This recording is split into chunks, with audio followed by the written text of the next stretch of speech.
Pagi ini kita sama-sama bisa menjadi saksi dimulainya sebuah amanat baru yang diembankan kepada 13 orang pejabat di lingkungan Pemprov DKI Jakarta.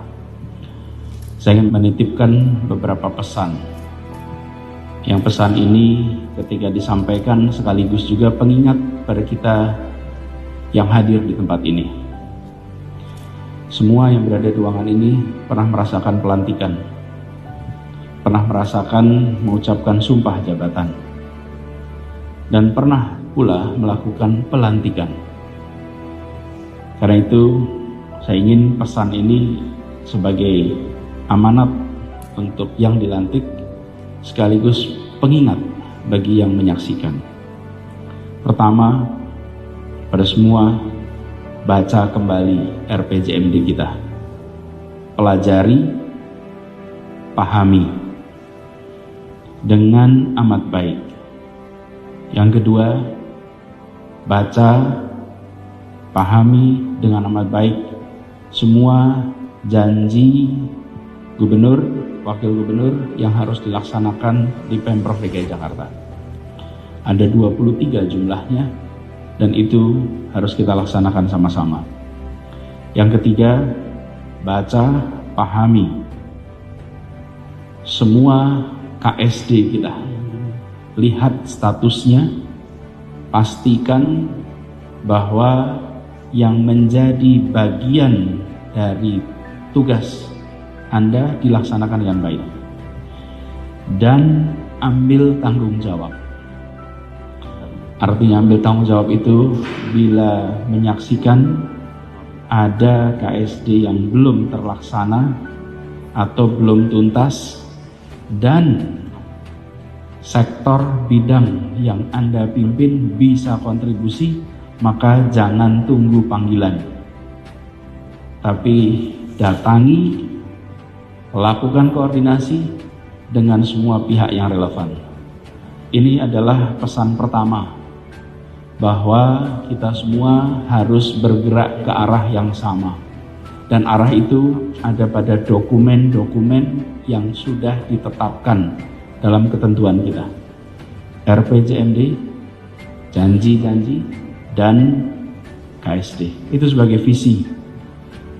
Kalau dibayangkan ini sebagai sebuah perjalanan bersama, maka ini rujukan untuk dituju bersama-sama. Jadilah pemimpin, bukan sekedar pejabat. Sudah tahu yang mau dituju? Arahnya, pegangannya ada. Kedua, jadilah pemimpin.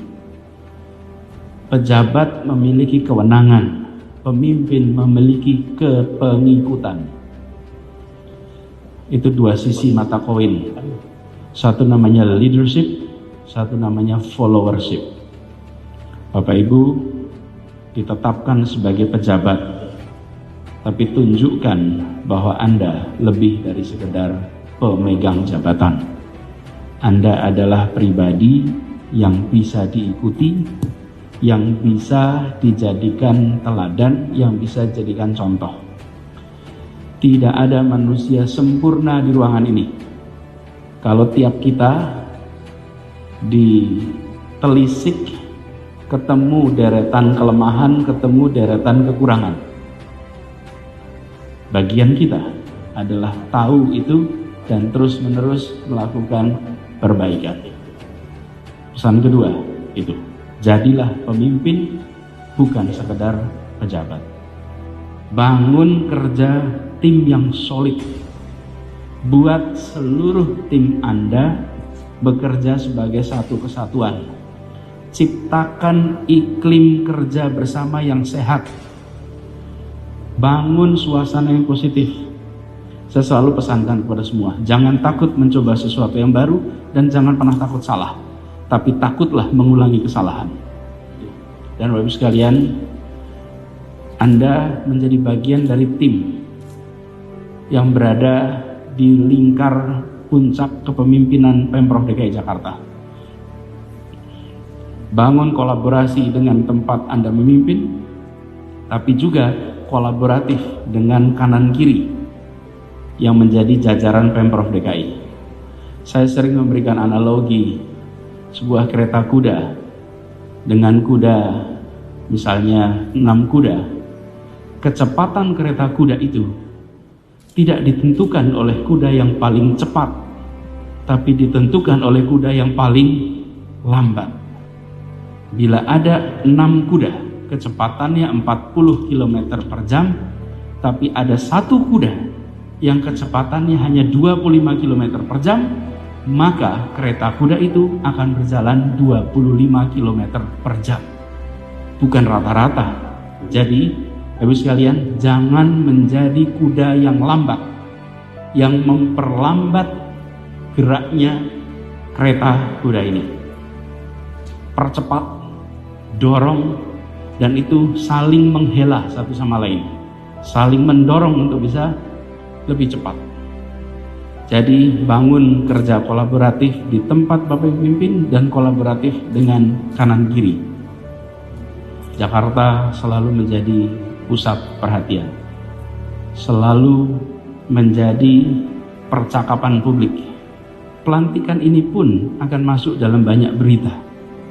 Bapak Ibu boleh cek di tempat lain kalau ada pelantikan sebanyak berita Jakarta atau tidak. Dan masing-masing Bapak Ibu akan merasakan exposure itu. Oke? Hati-hati dengan tepuk tangan. Hati-hati dengan exposure. Hati-hati dengan pujian yang muncul di media. Hati-hati. Jangan pernah menganggap hebat hanya karena muncul menjadi berita-berita. Karena yang dibutuhkan di tempat ini adalah pekerjaan yang tuntas. Semua yang bekerja di tempat ini pasti ingat tahun lalu ketika pandemi ini mulai. Saya sempat katakan, jangan berharap prestasi pandemi muncul dalam bentuk foto. Tidak ada. Karena 100 tahun yang lalu ketika terjadi pandemi, hari ini kita baca tidak ada prestasi tunjukkan foto. Lihatnya apa? Grafik. Dan grafik itu cermin kerja keras. Ketika pandemi di Jakarta kemarin loncatnya vertikal, turunnya vertikal, semua orang tahu ini artinya apa? Kapasitas testingnya tinggi, kapasitas tracingnya tinggi, penanganan pasiennya cepat sehingga naik cepat, turun cepat, tidak usah pakai foto. Bapak Ibu, kerjakan tugas Bapak Ibu dengan benar. Biarkan nanti sejarah yang mencatat bahwa Bapak Ibu di tempat ini bekerja dengan baik. Jangan fokus kepada keramaian kanan kiri, tapi fokus pada penuntasan yang nomor 1 tadi. RPJMD, janji, KSD. Fokuskan di situ. Karena pada akhirnya itulah tempat kita nanti akan mempertanggungjawabkan kepada semua. Bangun komunikasi dengan baik. Jelaskan apa yang dikerjakan dengan baik.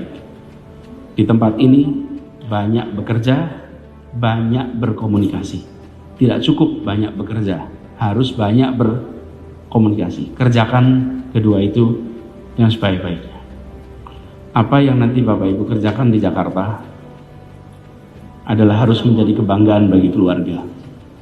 Setiap ambil keputusan di Jakarta, ingatlah bahwa nanti Anda harus jelaskan ini pada anak Anda dan anak-anak dari anak Anda. Di Jakarta akan ketemu dengan situasi sulit. Keputusan-keputusan tidak sederhana. Sebagian adalah keputusan tentang hal yang sesuai ketentuan. Sebagian adalah keputusan yang untuk kebaikan tapi ketentuannya belum tentu ada. Harus berani ambil keputusan, kompasnya apa? Hati nurani, prinsip moral, dan paling gampang takarannya apa? Takarannya Bapak Ibu bisa cerita pada anak-anak tanpa ditutup-tutupi. Jika Anda tidak bercerita pada anak Anda, pada istri atau suami Anda, atas keputusan Anda, ada sesuatu yang salah di sini. Kenapa? Tidak semua yang harus kita ambil keputusan itu punya pedomannya. Tapi ingatlah bahwa Anda kebanggaan keluarga. Anda rujukan keluarga. Buat yang di rumah bangga. Hari ini mereka mensyukuri atas amanat yang dititipkan di pundak Bapak Ibu. Tapi yang lebih penting adalah mereka mensyukuri saat Bapak Ibu menuntaskan amanat ini. itu jauh lebih penting daripada saat Bapak Ibu diangkat di amanat ini. Ketika nanti Bapak Ibu memimpin, jangan lupa untuk selalu mendekatkan kepada Yang Maha Kuasa. Di balik semua kerumitan ini, di balik semua tantangan ini, ada Yang Maha Kuasa, yang Maha menentukan, yang Maha membantu, yang Maha menyelesaikan. Bapak Ibu sekalian, ingat itu, pegang itu. Laksanakan amanat ini dengan sebuah kepercayaan bahwa Bapak Ibu mendapat titipan dari Allah Subhanahu wa Ta'ala, dari Tuhan Yang Maha Kuasa, yang dititipkan melalui proses seleksi, melalui proses pengambilan keputusan, dan akhirnya hari ini ada di pundak Bapak Ibu. Jalankan dengan sebaik-baiknya. Dan pesan bagi semuanya yang ada di ruangan ini, kalau saya selalu sampaikan pada siapapun yang akan bertugas, 2 kata: impress us. Bikin kami kagum, bikin kami hormat, buat kami respect. Kerjakan itu, insya Allah Tuhan Yang Maha Kuasa, Tuhan Yang Maha Pengasih memudahkan Ibu dan Bapak dalam menjalankan amanat ini. Terima kasih.